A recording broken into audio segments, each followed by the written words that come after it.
Alors cette photo, c'est la première victoire de Luc Alphand à Kitzbühel sur la Stripe. C'est une édition très spéciale en 1995 puisqu'il y avait 2 descentes le même jour. Kitzbühel, c'est pour un descendeur juste la descente qui fait peur, qui fait rêver, qui fait fantasmer pas mal de gens, qui est juste la course où il faut être, quoi.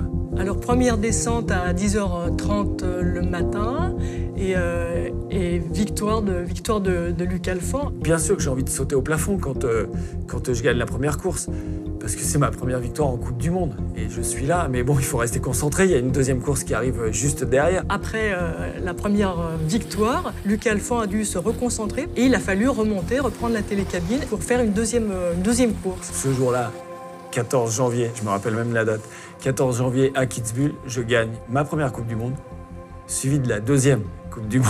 Alors ça, c'est un peu la partie atypique. Donc c'était vraiment une journée, mais juste vraiment spéciale dans ma vie. Et puis il y a une tradition à Kitzbühel, quand on est coureur et qu'on a gagné le Hahnenkamm, cette fameuse course de Kitzbühel, il y a un bar qui s'appelle le Landonneur. Et on a le droit d'aller au Landonneur et de passer derrière le bar et de servir tout le monde. Et de servir un peu de la façon, voilà, dont on veut. On peut balancer des bières, enfin voilà. Donc c'est une bringue qui est juste énorme. Et chaque année, je retourne quasiment en pèlerinage à Kitzbühel, revoir les courses, revoir les coureurs, et puis profiter de l'ambiance.